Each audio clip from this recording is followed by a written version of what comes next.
Corrupt them all.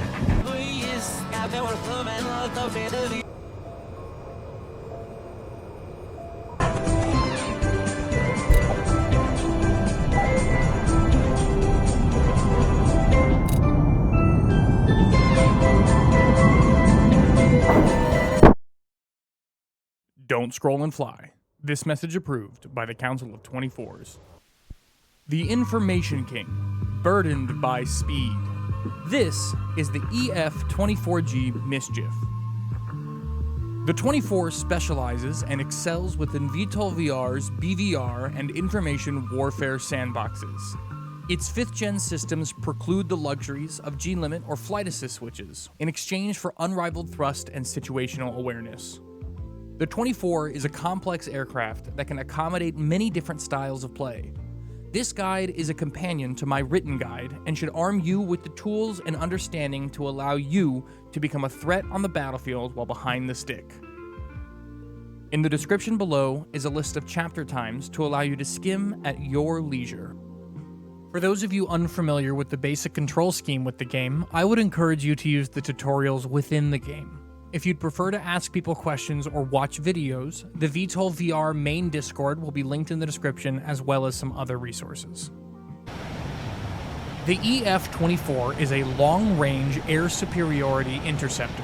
When compared to other planes in VTOL, it can feel somewhat heavy and sluggish. This can be overcome by increasing the joystick sensitivity to 1.2 or above in the system settings to make the plane feel faster to respond. The 24's high thrust-to-weight ratio will push you to fast speeds and high altitudes. But remember, at those speeds and altitudes, your turning circle is going to be massive, especially if you're heavy. High chaff and flare deployment rates of 480 or 960 are used most frequently on this plane due to the high temperatures that your afterburners can hit and the long time it can take to cool them off. Setting CMS to left or right will force the plane to dispense the chaff and flare entirely on one side before dispensing on the other. This has the added benefit of grouping flares tighter, which may make evading heaters easier. Wing sweep is a feature unique to the 24 and can feel like a lot to manage while you're flying. While there are circumstances that may require manual control, as a general rule of thumb, the auto option will keep your wings where you need them when you need them there. For anyone interested in manual wing sweep, I talk about some specific use cases in the merge and G-pulling sections.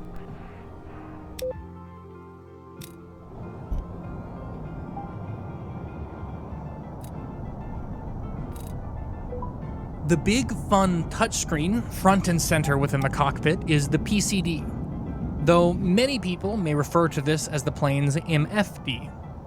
This display is how you will primarily access and interact with the information and systems within the 24. Making a setup you're comfortable using and reading is vital to getting the most out of this plane. The 24 is the only plane that can use the left thumbstick to zoom in and out of many of these pages. Learning to navigate the PCD pages using the controls on the throttle and stick can be much faster than touching the screen, and leaves you in control of your aircraft the whole time. I would highly recommend taking the time to get used to the controls.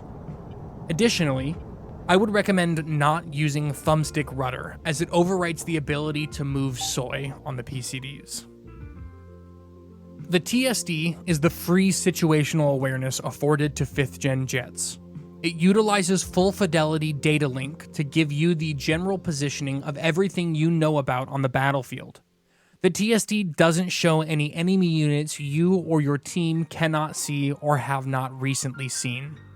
Directional EM information can be seen by these circles in the center of the TSD. This page should be open at all times. I keep it on the left third of the PCD. The TSD is a very information-dense page. On screen is the iconography of the TSD and what those symbols mean. A copy of this and other charts will be in the appendix. Along the top left of the TSD page are two menus labeled HUD and Radar. Open the HUD menu and select Ally. This will display the blue circle icons used for friendly aircraft on your HUD. This setting is so important for IFF that I believe it should be on by default. The radar menu allows for some control over the radar from the TSD while also adding the auto lock feature. Auto lock is a function of 5th gen aircraft that slaves the radar to the TSD track. By automatically locking radar onto the selected air target, it allows for a near instantaneous and constant lock so long as they can be seen by your radar. Due to the 8x radar multiplier for STT locks, I found auto lock to significantly increase the difficulty of breaking the lock and significantly decrease the difficulty in reacquiring that lock.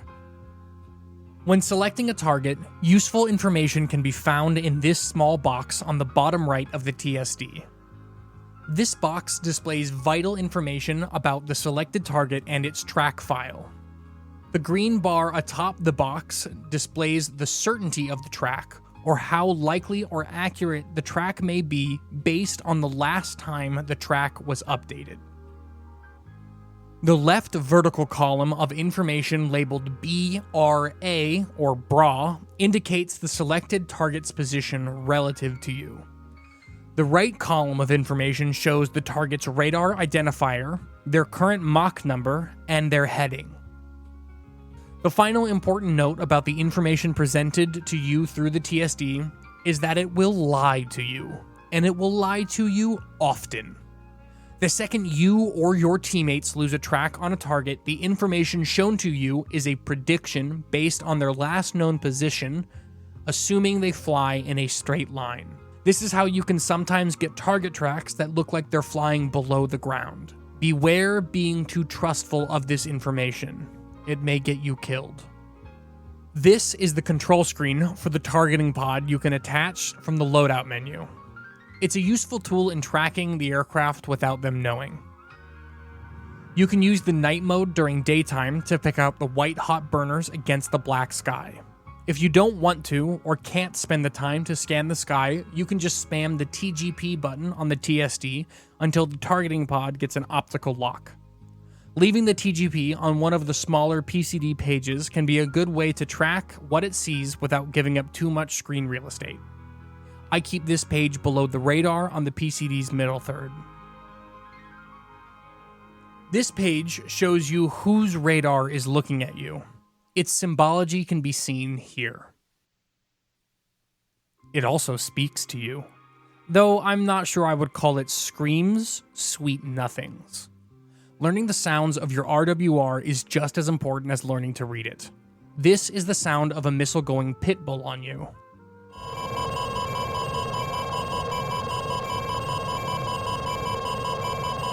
This is the sound of an AIM-7 or SAR locking and flying at you.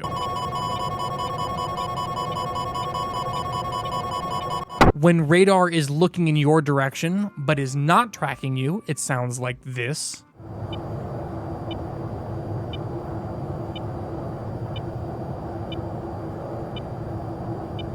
When radars have a TWS track on you, it sounds like this.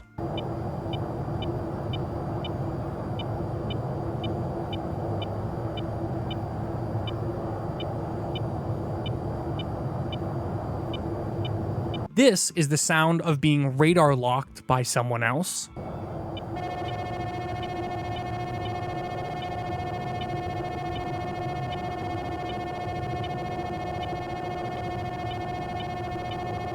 Along the outer border of the RWR, sometimes you'll see these yellow lines.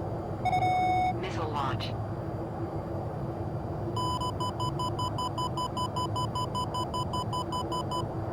This is the Missile Warning System, or MWS, informing you of nearby missiles. This system gives you missile launch warnings as well as missile approach warnings. An incoming missile that triggers the incoming warning but doesn't have the associated radar warnings is likely a heat-seeking missile like the AIM-9 or AIRS-T, though it is possible that it could be a harm chasing your radar or any jamming you're doing. Placing this page higher on the PCD allows it to be seen easier when trying to G-pull missiles or when looking out of the cockpit, and using it on larger screens makes it easier to judge distances with it. I keep it on the top right screen. While some players may just tell you to look out the window, I find the nav screen extremely useful for planning my routes through the battlefield.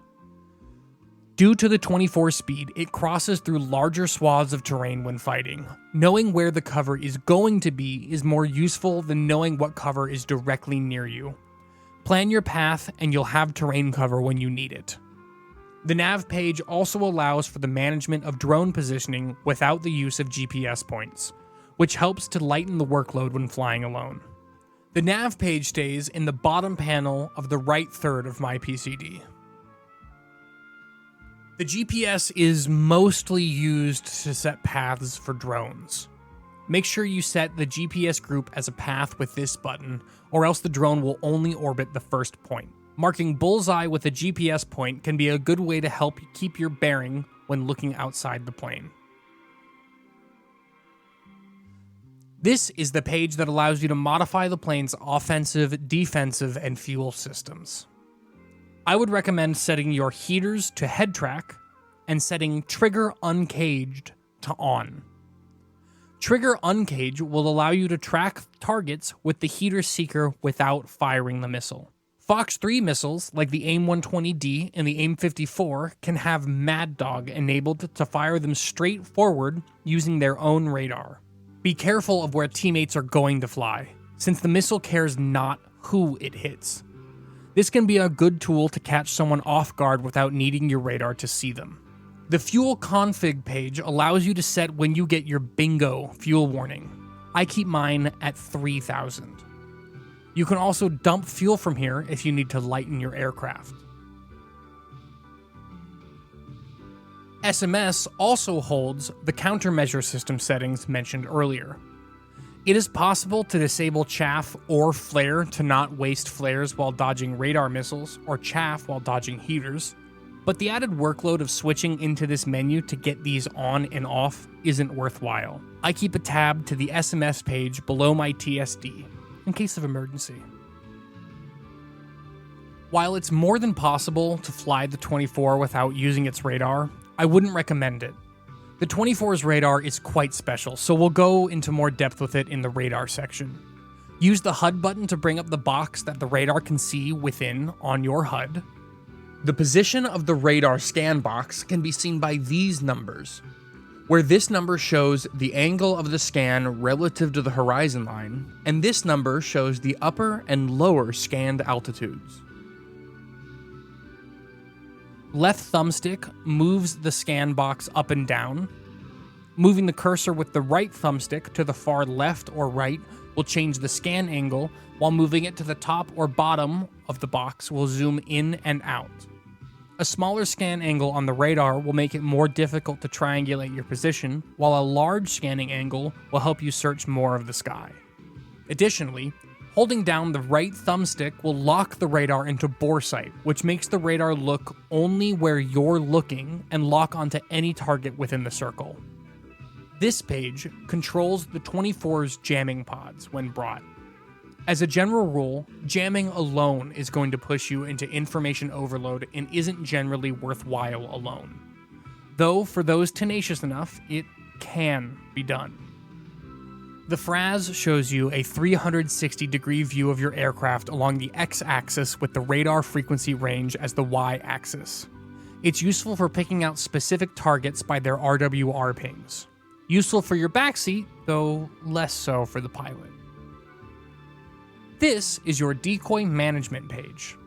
I keep it below the radar and set up drones while flying out of my base. Generous use of the auto-targeting these drones can do makes them very useful as a lone pilot, especially if you're the only plane in the sky. This page allows you to manually interact with the game's NPCs, but since my relationship with ATC looks like this, I generally only use this page to request rearm once I land. Just make sure to set those weapons to safe and turn off your engines. This is the layout I use. Don't be afraid to change it up and try new things. Sometimes you might just find something that works better. Taking the time to fill out the tabs on the bottom of the pages can be a major time saver when looking for something specific.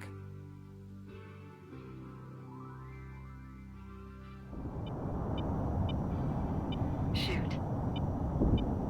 If you haven't already, make sure you enable the Ally option on the TSD's HUD menu. This will greatly help in determining if the person you're shooting at is friendly or not.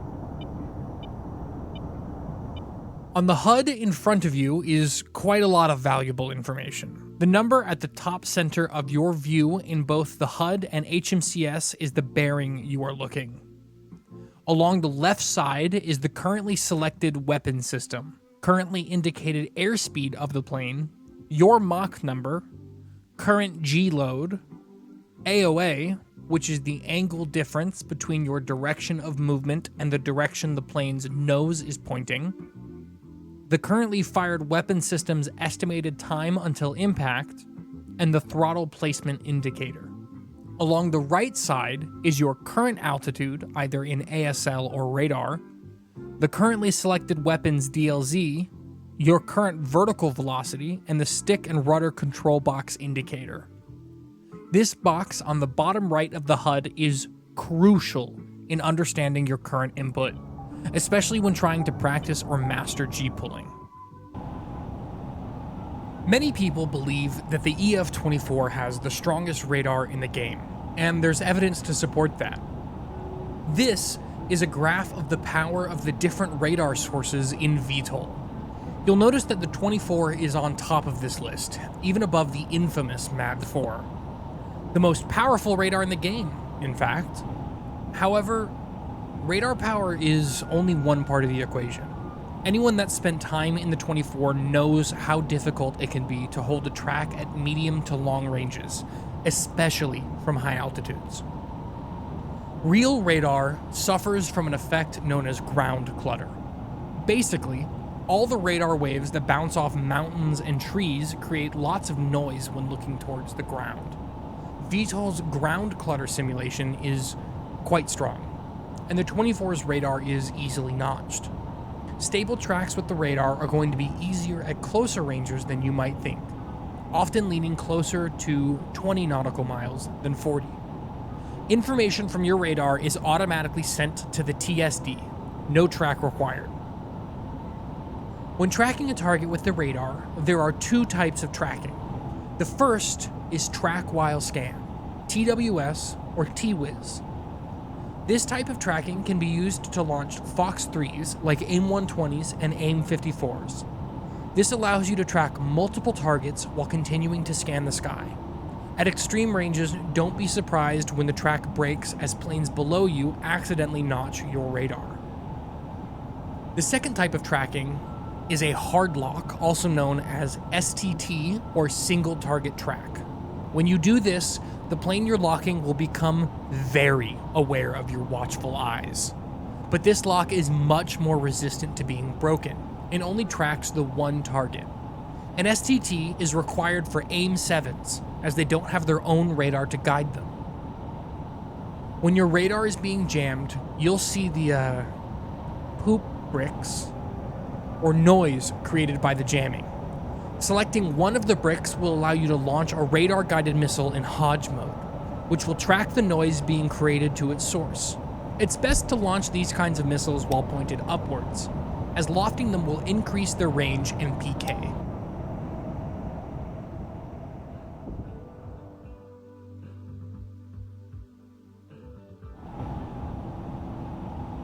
Electronic warfare operates on the invisible wavelengths of radar. It's not something that's going to hide your afterburners or make you invisible to radar. The purpose of electronic warfare is to degrade the enemy's ability to use their electronic systems. EW in VTOL is primarily focused on impacting the usefulness of radar, though it is possible to jam enemy comms as well. EW has the potential to be of significant benefit while flying the 24, to yourself and the team around you. Though the full nuances of EW may deserve its own guide, so this will just be a high-level overview of using it in air-to-air combat. Air-to-air combat does not utilize the full potential of the 24's jamming suite, as the high band has no use in this setting and low band is quite limited as well. Jamming is managed from the transmit page of XMIT as it's written in the PCD menu. Jamming pods are numbered by the pylon they're sitting on, with each pod able to jam 2 targets labeled A and B. Targets assigned to a pod will be highlighted on your HUD with the number/letter designation and can make communication with your EWO easier. Targets can be selected and assigned using the TSD, targeting pod, and FRAS. Mid-band jamming is useful to prevent being seen or T-whizzed by enemy planes, though it does create the hoop bricks that can be hodged. Should this happen, hit the big red IMRAD button to stop all jamming. DRFM creates multiple radar returns, making enemies see double, and it can also assist in breaking STT locks on your plane.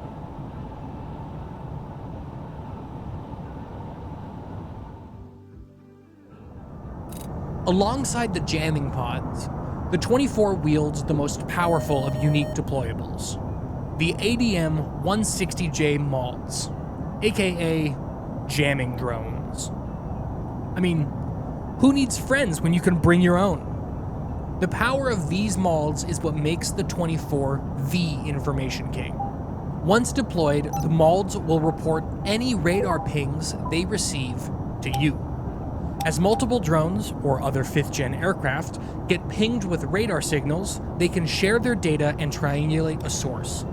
While the small and often unseen drones are gathering your intelligence for you, they can also auto-jam targets.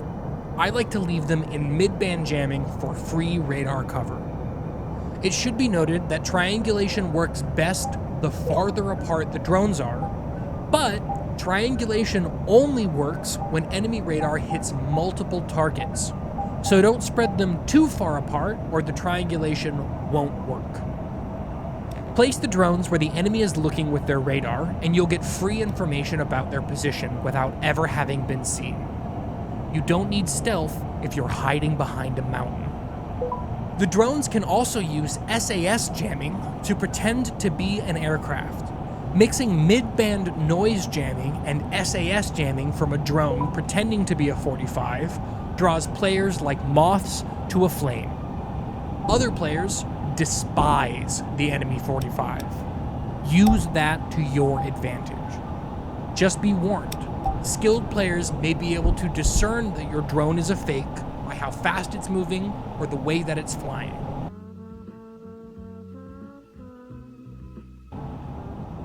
There's something magical about the AIM-54 Phoenix. I couldn't tell you if it's the arcing smoke trails tracing along the sky, their leisurely acceleration, or blistering speeds. But I love the Phoenix. Launching Phoenixes, Phoenices, anyway, at high altitudes and speeds often results in them flying at hypersonic speeds, which can minimize the time other pilots have to dodge the incoming missile. Though, with the 24's long-range tracking performance and the requirement of a track through its long boost and cruise stages makes this weapon difficult to use, especially at the ranges that it can reach out to.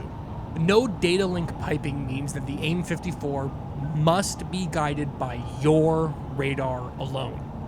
Expect a low PK should you use these at long ranges and higher altitudes, though using them in those situations can often deliver the payload at hypersonic speeds.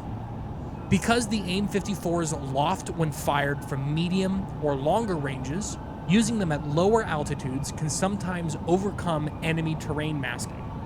The climbing missile may have a better vantage point above the hill or mountain that your target is trying to hide behind. The AIM-120D AMRAAM doesn't have a cool code name like Sparrow or Phoenix, so I've come to know these missiles as Bug Spray. As enemy pilots become more proficient at dodging or evading your fire, the 120D becomes less useful. This is due to how common these missiles are within the PvP space.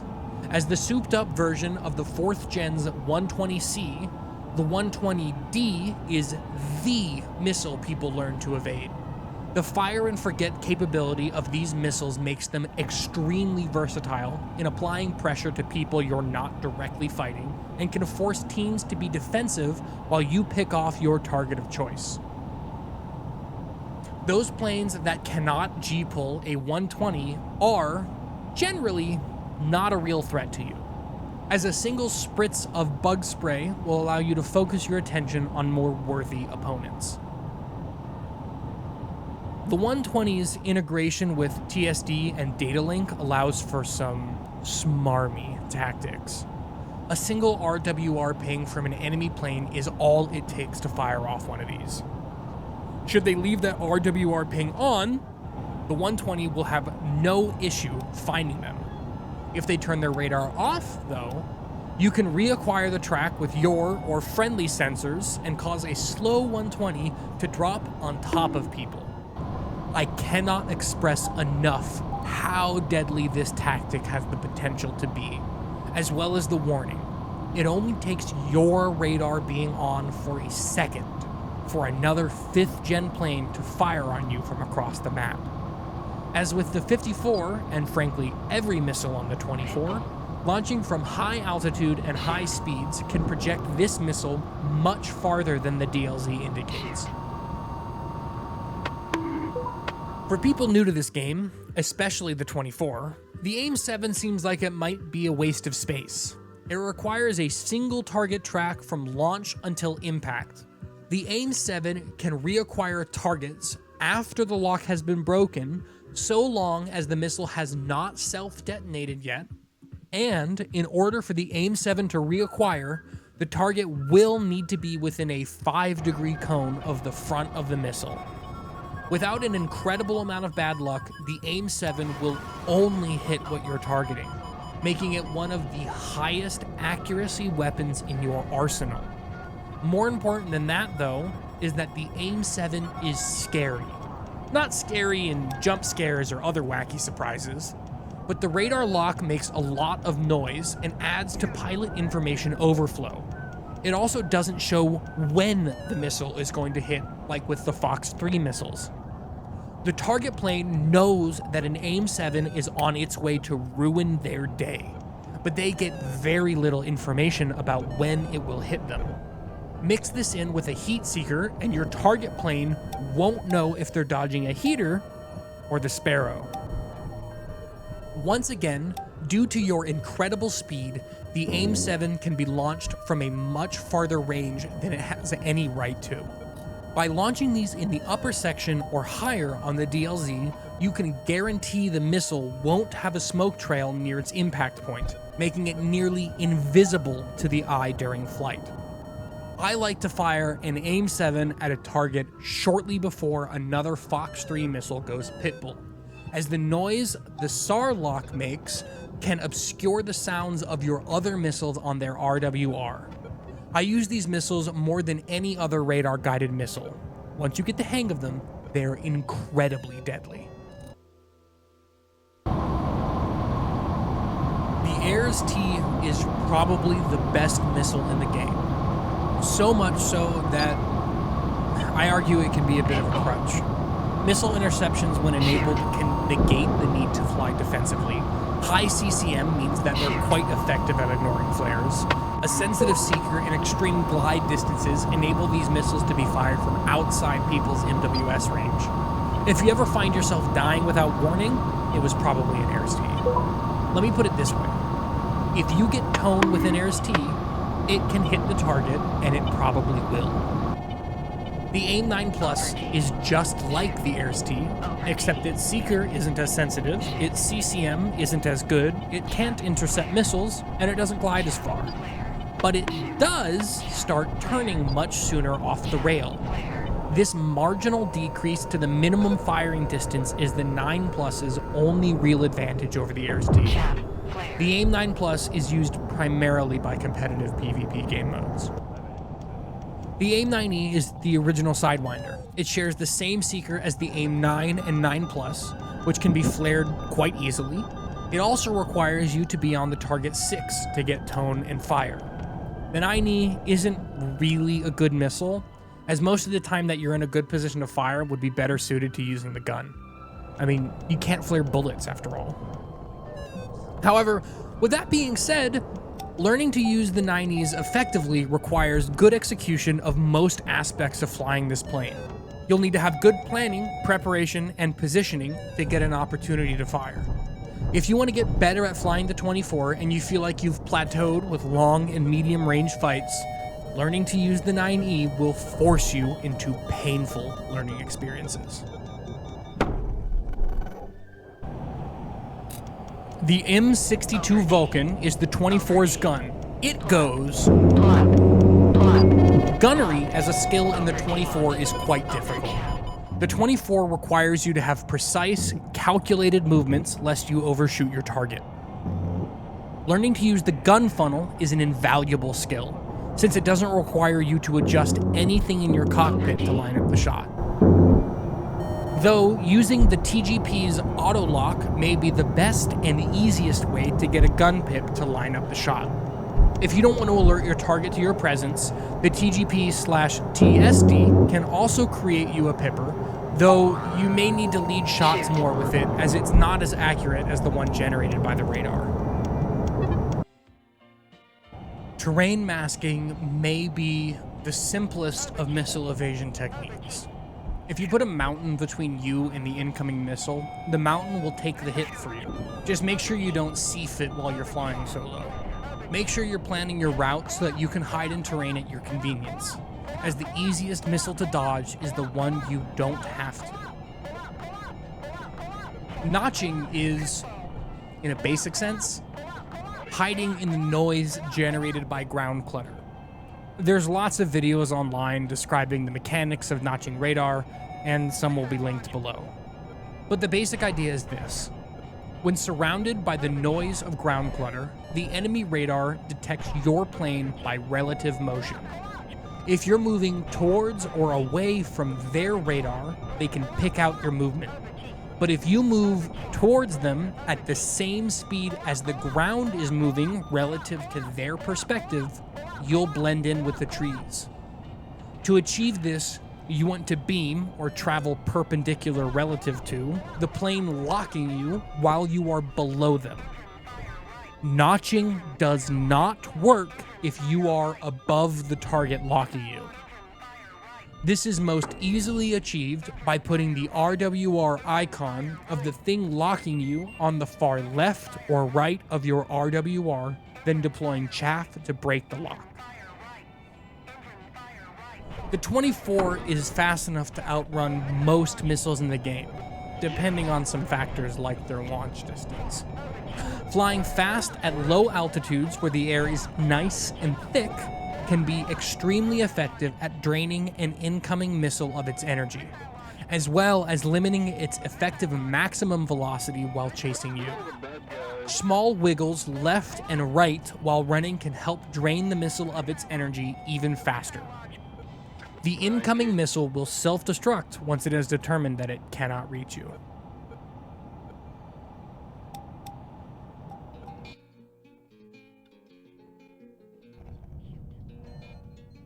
These missile evasion techniques are like playing chicken with your enemy, staying nose-on and aggressive, ultimately pushing for a merge.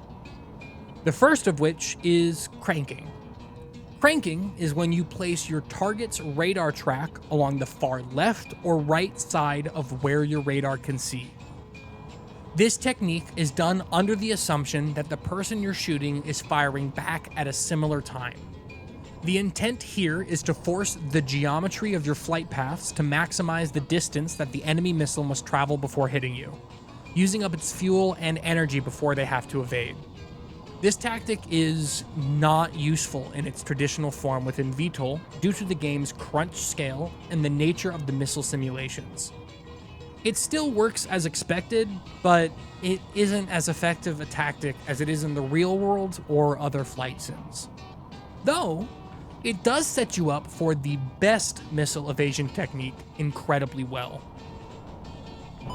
the G-pull. If you want to get better at flying in VTOL, this is the thing to practice. Being good at G-pulls can negate your need for skill in most other missile evasion techniques. If you want a more in-depth explanation of why this works, be sure to check out the Combat Flight Maneuvers G-pulling section in my written guide linked below. For those of you that can't, won't, or don't want to read, the idea is this. Radar-guided missiles have a limit to how fast they can turn, and while the 24 shares a similar limit, you can force it to be slightly smaller than the missile's minimum turning circle. The metric by which we measure how tight your circle is the G meter on the HUD. As a general rule, a 10G turn is required to dodge missiles. Though it should be noted that different missiles have different turning rates. 10G is just the highest you generally need to pull. A G-pull can be achieved with the missile coming from any direction, but it is most difficult when the missile is on your 12, 3, 6, and 9 o'clock, as well as directly above and directly below you. Avoid pulling missiles from these directions if at all possible. The best setup for pulling a missile is to put it off to your 10 or 2 o'clock on the RWR. If you can see the missile, I like to line it up in the small windows on the front left and right of the canopy. Once the red circle approaches the plus in the middle of the RWR, begin the pull by rolling into the missile as shown. Make sure your stick and rudder control box looks something like this. As you learn this technique, there are 3 things to watch to remember: speed, timing, and rudder. Rudder is what makes this maneuver possible.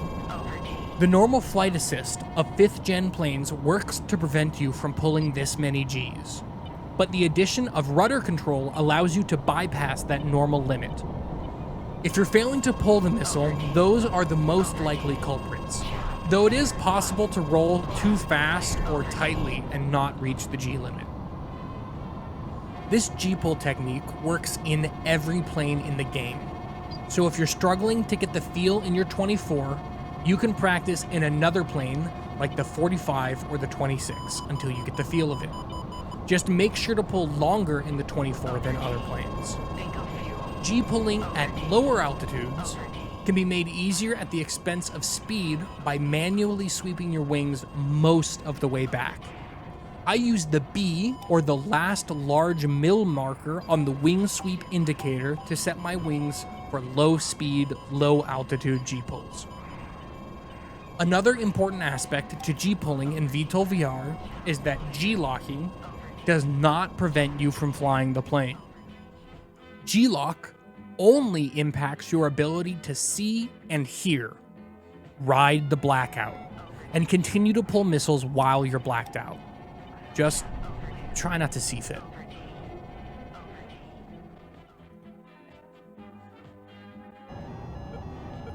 The only thing brighter than your engines in Afterburner is the sun.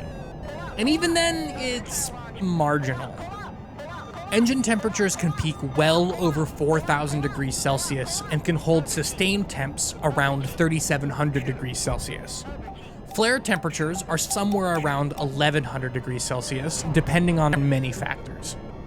If your engine temp is above 1,000 C, your flares are not going to do much.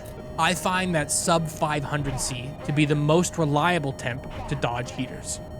Depending on factors like speed and drag, your engines will take around 3 to 7 seconds to drop into that range when pulled to null power. If an AirST enters your MWS range and you're in Afterburner, you are probably going to die. As a rule of thumb, engine temperature decreases as your altitude increases. This means it's easier to dodge heaters at higher altitudes. When defending against heaters, the most important things you can do are to pre-flare and pre-cool your engines. Pulling back to mill power shortly before entering heater range should leave you with enough speed to G-pull while also allowing your engines time to cool. Pre-flaring is more than just using flares before the merge. It's about deploying flares in the moment before your enemy attempts to get tone on you with a heater, such that the deployed flares make locking the heater onto you difficult or impossible. And just remember, it only takes one flare.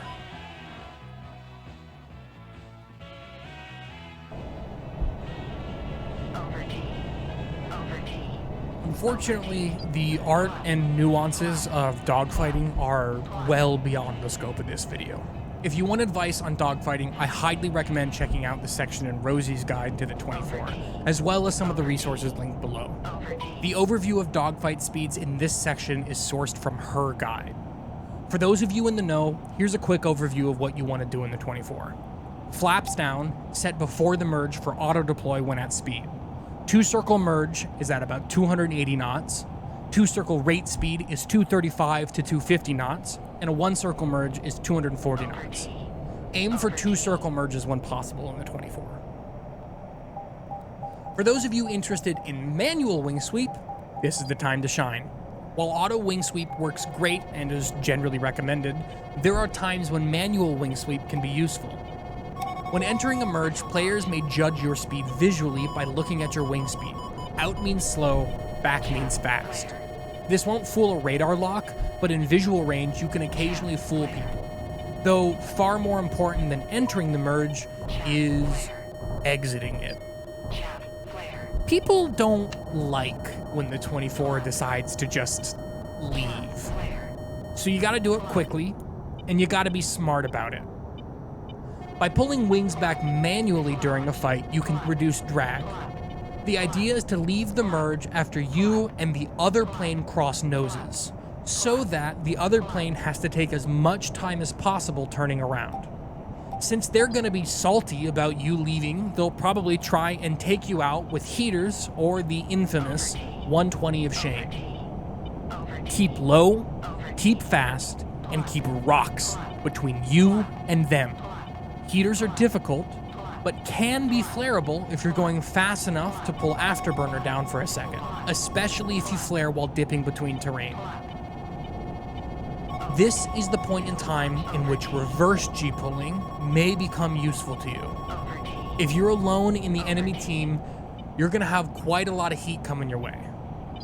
And at this point, the important thing is to get behind your teammates. Luck is also going to be of use to you here.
Thank you for watching, and happy seafitting.